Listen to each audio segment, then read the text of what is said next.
ರಮೇಶ್ ಎಂಬ ಯುವಕ ಸಣ್ಣ ಪಟ್ಟಣದಲ್ಲಿ ವಾಸವಾಗಿದ್ದ. ಡಿಗ್ರಿ ಮುಗಿಸಿದ್ದರೂ ಕೆಲಸ ಸಿಗದೆ ಅವನ ದಿನಗಳು ನಿರಾಶೆಯಲ್ಲಿ ಕಳೆಯುತ್ತಿತ್ತು. ಪ್ರತಿದಿನ ಬೆಳಿಗ್ಗೆ ಅವನು ಅಪ್ಪ ಅಮ್ಮ ಕೆಲಸಕ್ಕೆ ಹೊರಡುವುದನ್ನು ಮೌನವಾಗಿ ನೋಡುತ್ತಿದ್ದ. ಅವರ ಶ್ರಮ ನೋಡಿದಾಗ ಅವನ ಮನಸ್ಸಿಗೆ ನೋವಾಗುತ್ತಿತ್ತು. ಆದರೆ ಏನು ಮಾಡಬೇಕು ಎಂಬ ದಾರಿ ಅವನಿಗೆ ತಿಳಿಯುತ್ತಿರಲಿಲ್ಲ. ಒಂದು ದಿನ ಅವನ ಸ್ನೇಹಿತ ಕೆಲಸಕ್ಕೆ ಹೋಗುವಾಗ ರಮೇಶ್ ತನ್ನ ದುಃಖವನ್ನು ಹೇಳಿಕೊಂಡ.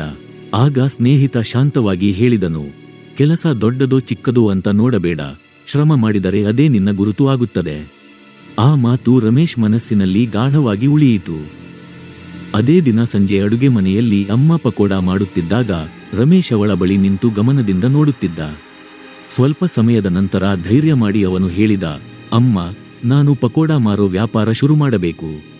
ಅಮ್ಮ ಆಶ್ಚರ್ಯಗೊಂಡರೂ ಮಗನ ನಿರ್ಧಾರಕ್ಕೆ ಬೆಂಬಲ ಕೊಟ್ಟಳು. ಮುಂದಿನ ದಿನ ಸ್ವಲ್ಪ ಹಣ ಸಾಲ ತೆಗೆದು ಬಸ್ ಸ್ಟ್ಯಾಂಡ್ ಹತ್ತಿರ ಚಿಕ್ಕ ಪಕೋಡ ಬಂಡಿ ಹಾಕಿದ. ಮೊದಲ ದಿನ ಯಾರೂ ಬರಲಿಲ್ಲ. ಕೆಲವರು ನಗಿದರು, ಕೆಲವರು ತಿರಸ್ಕರಿಸಿದರು. ಡಿಗ್ರಿ ಮಾಡಿದವನು ಪಕೋಡ ಮಾರ್ತಾನ ಅನ್ನೋ ಮಾತುಗಳು ಅವನ ಕಿವಿಗೆ ಬಿದ್ದವು. ಆದರೂ ರಮೇಶ್ ಮನಸ್ಸು ಕುಗ್ಗಲಿಲ್ಲ. ಅವನು ಪ್ರತಿದಿನ ಸ್ವಚ್ಛತೆಯಿಂದ ಪಕೋಡ ತಯಾರಿಸಿ ರುಚಿಗೆ ಹೆಚ್ಚು ಗಮನ ಕೊಟ್ಟ. ಗ್ರಾಹಕರ ಜೊತೆ ನಗುಮುಖದಿಂದ ಮಾತನಾಡುತ್ತಿದ್ದ.